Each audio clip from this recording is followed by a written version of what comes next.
მას ადრე ამერიკულ Rivierას ეძახდნენ. ეხლა კი ეს უდაბნოში 350 კვადრატული მილის ზომის საფლავია. დღეს სალტონის ზღვა კვდება. მისი წყალი ქრება. ტოქსიკური მტვერი ჰაერშია და აქ მცხოვრები ადამიანების ფილტვებში ხდება. მაგრამ ეს მხოლოდ ნახევარი ამბავია, რადგან ყოველ წელს $400 მილიონ მეტი ამოაქვთ მიწიდან და ისევ იქაბრუნებენ, საიდანაც ამოიღეს. და ეს შეიძლება ყველაფერს შეცვლიდეს. ტბა, რომელიც ყველამ ჩამოწერა, შეიძლება მსოფლიო ეკონომიკა შეცვალოს. მიუხედავად იმისა, რომ ზედაპირი წარუმატებლობაა, მის ქვემოთ სრულიად სხვა რამ იმალება. სალტონის ზღვა რიფტის ველზე მდებარეობს. დედამიწის ქერქი აქ უფრო თხელია. მხოლოდ რამდენიმე მილით ქვემოთ მაგმა ათბობს ქვას და მასში გამომწყვდე უცხალს. წლების განმავლობაში ეს სითბო გამოიყენებოდა გეოთერმული ენერგიისთვის. წყალი თავად ტოქსიკურია, ჰიპერსალინური, მაგრამ სავსეა მინერალებით. განსაკუთრებით ერთი მათგანი, ლითიუმი. ერთ-ერთი ყველაზე დიდი საბადო პლანეტაზე სწორედ იმ ადამიანების ქვემოთაა, ვინც ამ ტოქსიკურ მტვერს სუნთქავს. ლითიუმის რაოდენობა სალტონის ზღვის ქვეშ საკმარისია 375 მილიონი ელექტრომობილისთვის. ეს უფრო მეტია ვიდრე ყველა მანქანა, სატვირთო და SUV ერთად შეერთებულ შტატებში. და მაინც ის მდებარეობს ამერიკის ერთ-ერთ ყველაზე ტოქსიკურ მიტოვებულ კუთხეში. ეს რესურსი ფასეულია მისი კონცენტრაციის გამო. ზოგი ნაწილი მარილის წყლის წარმოუდგენლად მდიდარია, რაც მას ნამდვილ ჯეკპოტად აქცევს. და ის ზუსტად მდებარეობს მსხვილი სამომხმარებლო ბაზრის შუაგულში. ავტობანები, სარკინიგზო ხაზები და ლოგისტიკა უკვე არსებობს. ლითიუმის მიწიდან ამოღების მექანიზმები დაკავშირებულია არსებულ გეოთერმულ ინდუსტრიასთან. ამჟამად ტბის სამხრეთ ნაპირზე 11 გეოთერმული სადგური მდებარეობს. ისინი ზედაპირზე ამოტუმბავენ გადახურებულ მარილიან წყალს ორთქლის მისაღებად. სითბოს ამოღების შემდეგ ის ისევ მიწაში ბრუნდება. დაახლოებით 21,500 ტონა ლითიუმთან ერთად. ამერიკა ყოველწლიურად მიწაში აბრუნებს $400 მილიონი ღირებულების ლითიუმს და ეს აუცილებელი არ არის. თუ ენერგიის ციკლს მინერალების მოპოვებას დავამატებთ, ინფრასტრუქტურის აშენების ხარჯი მნიშვნელოვნად მცირდება. ჭაბურღილები უკვე გაბურღულია, ტუმბოები უკვე მუშაობს. წინასწარ გახურებული მარილიანი წყალი უკვე ზედაპირზეა. მოპოვების მეთოდი იყენებს არსებულ გეოთერმულ ინფრასტრუქტურას და ლითიუმს საათებში იღებს წლების ნაცვლად. ეს სწრაფია, ეფექტურია და ტრადიციული სამთო მოპოვებისგან განსხვავებით არ იწვევს განადგურებას. და ეს მხოლოდ ლითიუმით არ შემოიფარგლება. მანგანუმი, თუთია, მინერალები, რომლებიც აუცილებელია ბატარეებისთვის და ქსელში ენერგიის შენახვისთვის. უცებ სალტონის ზღვა უფსიკური ტბა უბრალოდ ტოქსიკური ტბა აღარ არის. ეხლა ეს რესურსია. კალიფორნიაში ერთი უდაბნო საუზი შეიძლება დააკმაყოფილოს გლობალური მოთხოვნის დიდი ნაწილი. ამჟამად ლითიუმი თანამედროვე სამყაროს მთავარი შემაფერხებელია. ყველა ელექტრომობილის ბატარეას ეს სჭირდება.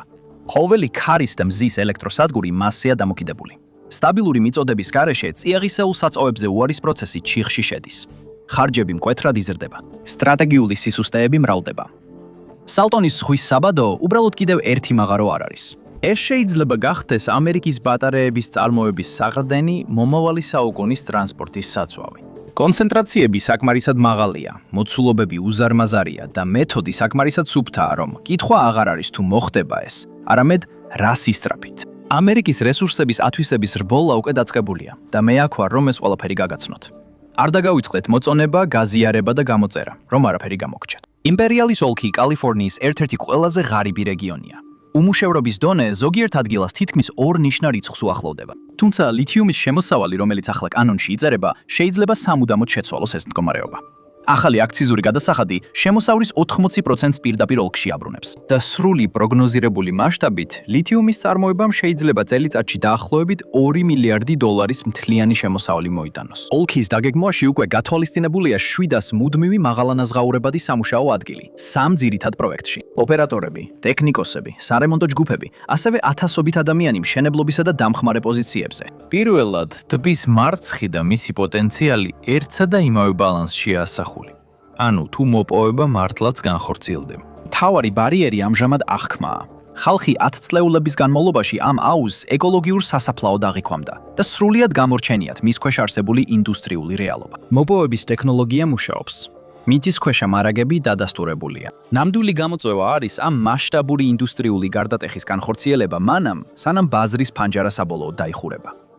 ეს არ ეხება უბრალოდ მიწის ამოთხრას. უმუშავებელი ლითიუმი თითქმის უსარგებლოა. დაუმუშავებელი მარილიანი წყლით ან დაბქული ქვით ვერც ქალაქს აამუშავებდა, ვერც ელექტრომობილს ააშენებ. ვინც ლითონს გააწმენს, ის აკონტროლებს მთელ ბაზარს. ლითიუმი იქ არის, მაგრამ ქვეყანა, რომელიც მას ამუშავებს და არა მოიპოვებს, სწორედ ის არის ნამდვილი გამარჯვებული. და დღეს ეს გლობალური რუკა ძლიერ არათანაბარია. ისეთი ქვეყნები, როგორიცაა ავსტრალია და ჩილე, დომინირებენ ფიზიკურ მოპოვებაში. თუმცა ისინი ბაზარს არ აკონტროლებენ. დღეს საწარმოო ხაზებიდან გამოსული უმეტესობა ბატარეისა შეიცავს ლითიუმს, რომელიც ჩინურ გადამამუშავებელ ქარხანაშია გატარებული, მიუხედავად იმისა, სად იქნა თავდაპირველად მოპოვებული მადანი. სალტონის ზღვის ქვეშ არსებული გეოთერმული მარილიანი წყალი სწორედ ამ ბერგეთს ანეიტრალებს. ჩინეთი ლითიუმის გადამუშავებას იმავე წესით აკონტროლებს, როგორც ოპეკი აკონტროლებდა ნავთობს. სალტონის ზღვა ერთადერთი შიდა რესურსია, რომელსაც შეუძლია ამ დამოკიდებულების გარღვევა. არც ოკეანის გადაკვეთა, არც უცხოური ტარიფები, არც მოულოდნელი ფასების ზრდა, რომელიც მსოფლიოს მეორე მხარეს ხდება. სალტონის ზღვა თავისი სრული პროგნოზირებული მასშტაბით, დაახლოებით 200,000 ტონა წელიწადში, სრულად დააკმაყოფილებს რამდენიმე მსხვილი ამერიკული ქარხნის წლიურ ლითიუმის მოთხოვნას და მაინც დარჩება ნაშთი ენერგოსისტემის შესანახად. ეს მხოლოდ იაფი ბატარეები არ არის. ეს ნიშნავს ამერიკულ ქარხნებს, რომლებიც 10,000-ობით ახალ თანამშრომელს აიყვანენ. ტბა, როგორც ახლა, სტრატეგიული რესურსია. როდესაც ნევადამ თავისი ახალი ვერცხლი გააპიარა, შტატმა თავისი ინდუსტრიებისთვის იურიდიული და ფიზიკური ფარი შექმნა. კალიფორნიას აქვს შანსი იგივე გააკეთოს სალტონის ზღვის შემთხვევაში. შეუძლია შტატის ყველაზე მივიწყებული ნაწილი ყველაზე მნიშვნელოვან სტრატეგიულ ცენტრად აქციოს. და ახლა სწორედ ის დროა, რომ ეს გამოიყენოს. სალტონის ზღვა ერთადერთი ადგილია, რომელსაც ამისთვის საჭირო გეოლოგიური მასშტაბი აქვს. ამ რესურსის დასაცავად ბრძოლა უკვე დაწყებული. მძიმე ტექნიკა ტბის სამხრეთ სანაპიროზე მოძრაობს. სამი მთავარი ოპერატორი ეჯიბრება ერთმანეთს გეოთერმულ მარილწყალში. თითოეული მილიარდებს დებს ფსონად, რომ კომერციულ მასშტაბს მიაღწიოს, მანამ სანამ ბაზარი მათ გარეთ არ დატოვებს. Controlled Thermal Resources ლიდერობს გაფართოებას. მათი Hell's Kitchen-ის ოპერაცია ბურღავს ხრმა გადახურებულ რეზერვუარში, რომლის მიზანია 2020-იანი წლების ბოლოსთვის მიაწოდოს ბატარეის ხარისხის ლითიუმი გეოთერმულ ენერგიასთან ერთად. ამ ადრეული უპირატესობის მოპოვება ზეწოლას ახდენს კონკურენტებზე, რომ მათ ინტეგრირებულ მასშტაბს გაუტოლდნენ ან რისკავენ ჩამორჩენას. Energy Source Minerals-ი განსხვავებულ მიდგომას იყენებს. ისინი იყენებენ უკვე ზედაპირზე არსებულ მარილიან წყალს და არსებული გეოთერმული ინფრასტრუქტურის გამოყენებას. ენერგეტიკის დეპარტამენტის 1,36 მილიარდი დოლარის ვალდებულება 2025 წელს კერძო ინვესტორებს უჩვენებს, რომ ამ სფეროში მასშტაბური საინჟინრო ინვესტიციები ახლა ფედერალური ნდობით არის უზრუნველყოფილი. ამასობაში Berkshire Hathaway Energy-მ განახლებად ენერგიაში 40 მილიარდ დოლარზე მეტი დააბანდა და აშშ-ში ერთ-ერთ ყველაზე დიდ ენერგეტიკულ ქსელს მართავს. ეს ნიშნავს, რომ მას შეუძლია რესურსების მობილიზება უფრო სწრაფად და იაფად, ვიდრე მცირე ოპერატორებს. ეს სამი დამოუკიდებელი ინვესტიცია არ არის. ეს სამი პარალელური ხაზია, ერთსა და იმავე გზატკეცილზე. ვინც პირველი მიაღწევს 20,000 ტონას, ის მიიღებს კონტრაქტებს, რომელსაც დანარჩენები წლების განმავლობაში ეცდებიან დაეწიონ. ფედერალური მთავრობა აცნობიერებს რადევს სასტორზე და მაქსიმალურ ზეწოლას ახორციელებს, რომ დააჩქაროს ვადები. ეხლა ეს პროექტები გადადის დაჩქარებული დამტკიცების პროცესზე, რაც აიძულებს ყველა სააგენტოს ერთიანად იმოქმედოს და გადალახოს ბიუროკრატიული ბარიერები, რომლებიც ჩვეულებრივ აფერხებს ამერიკულ ინფრასტრუქტურას. ამავდროულად კალიფორნიამ დანერგა ადგილობრივი საგადასახადო სისტემა, რათა რეგიონში პოლიტიკური მდგომარეობა დაესტაბილიზებინ. ახალი აქციზური გადასახადი პირდაპირ პროპორციულად იზრდება წარმოებული ლითიუმის მოცულობასთან. 20% კანონით გამოყოფილია სპეციალურად სალტონის ზღვის გარემოს აღდგენისათვის. ეს ინდუსტრიული აჩქარება ხდება იმიტომ, რომ გასაღების ბაზარი უკვე შექმნილია. მზის სარტყელში მასიური ახალი ბატარეების საწარმოები ხსნიან გარს. მათ სჭირდებათ შიდა მომარაგების ხაზი, რომელიც დაცულია გლობალური სავაჭრო დავებისა და საზღვაო შეფერხებებისგან. თუ იმპერიული ველის ოპერაციები მიაღწევს 2020-იანი წლების ბოლოს წარმოების მიზნებს, ისინი უზრუნველყოფენ საბაზისო კონტრაქტებს მთელი ამერიკული საავტომობილო სექტორისთვის. მაგრამ შეცდომის უფლება არ არსებობს. საერთაშორისო კონკურენტები არ აჩერებენ საკუთარ გაფართოებებს. თუ სალტონსის პროექტები ვერ მოასწრებს თავის ვადებს, ან დაფინანსება შეწყდება, ან მშენებლობა გაჩერდება, ბატარეების ქარხნები საზღვარგარეთ გაიხედავენ. გლობალური ბაზარი მოითხოვს პროგნოზირებადობას. შეერთებულ შტატებს ეს მასალა სჭირდება, მაგრამ რაღაც ხელს უშლის. კალიფორნია. შტატის რეგულირების სისტემა, რომელსაც შეუძლია ყველაზე მარტივი მშენებლობაც კი 10 წლეულების სირთულედ აქციოს, პირდაპირ დგას აშშ-სა და აშშ-სა და მისი ლითიუმის მიწოდების სრულ კონტროლს შორის. აქ ყოველი დაგვიანება მხოლოდ ბიუროკრატიული არ არის. ეს სტრატეგიული რისკია. გარემოსდაცვითმა სასამართლო დავებმა უკვე გააჩერა განვითარების მნიშვნელოვანი ეტაპები. 2025 წლის ბოლოსთვის სამართლებრივი საჩივრები აქტიურად ესხმოდნენ თავს ისეთ პროექტებს, როგორიცაა Hell's Kitchen. ძირითადი არგუმენტი რეგიონის ფუნდამენტურ სისუსტეზეა კონცენტრირებული, წყლის მოხმარებაზე. არებაზე. აუზი ამჟამად მძიმე გვალვის პირობებშია. თუნდაც ძალიან ეფექტური მოპოვება საჭიროებს მილიონობით გალონ წყალს გაგრილებისა და ქიმიური დამუშავებისთვის. კრიტიკოსები აფრთხილებენ, რომ ინდუსტრიული მოთხოვნის ამ მომაკვდავ ტბაზე გადატანამ შეიძლება სალტონის ზღვა სიკვდილთან კიდევ უფრო დაახლოს. წყლის უფლებების ზრდის მკაცრ ფიზიკურ ზღვარს წარმოადგენს. იმპერიული ველის ფერმერებს კოლორადოს მდინარეზე უზარმაზარი უპირატესობით მინიჭებული კვოტები აქვთ. მაგრამ 2026 წლის შემდეგ ფედერალური ოპერაციული წესების მიხედვით მდინარეზე ყველა მომხმარებელს შემცირება ემუქრება. სალტონის ზღვა დღეს მხოლოდ იმიტომ არსებობს, რომ სწორედ იმ ფერმებიდან სასოფლო-სამეურნეო ნარჩენი წყლები ჩაედინება. თუ წყალს მინდვრებიდან მაღალტექნოლოგიური გადამამუშავებელი ქარხნების გასაგრილებლად გადაამისამართებენ, ეს ტბა უფრო სწრაფად დაიწყებს შემცირებას. ადამიანები, რომლებიც ყველაზე დიდხანს ცხოვრობდნენ ამ მომაკვდავ ტბასთან, ახლა ორად არიან გაყოფილნი. ზოგი ხსნას ხედავს. საგადასახადო შემოსავალმა შესაძლოა ბოლოს და ბოლოს დაფაროს მტვრის რეალური ჩახშობისა და ჰაბიტატის აღდგენის ხარჯები.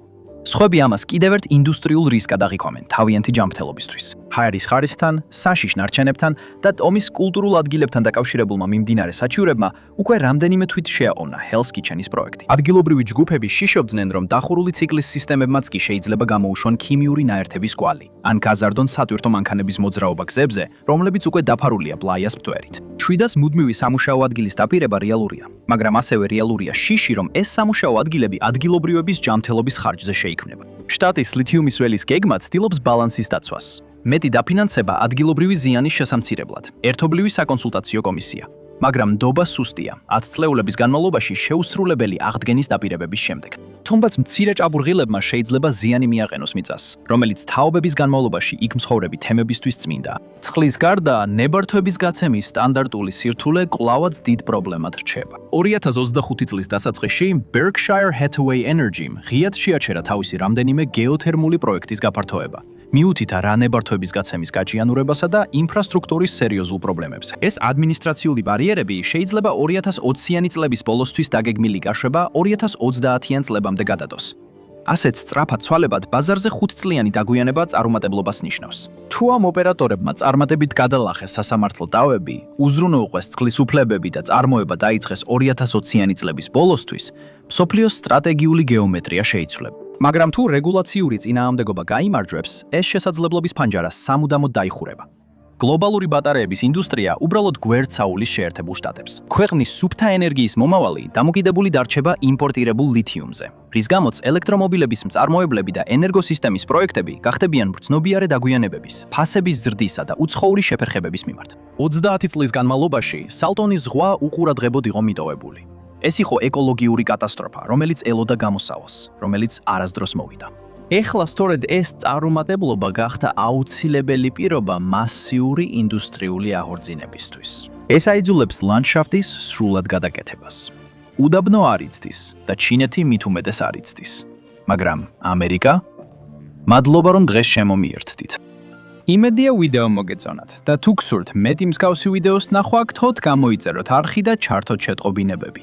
ეს ნამდვილად მნიშვნელოვანია. კიდევ ერთხელ მადლობა და მომავალ შეხვედრამდე მათბაგზე.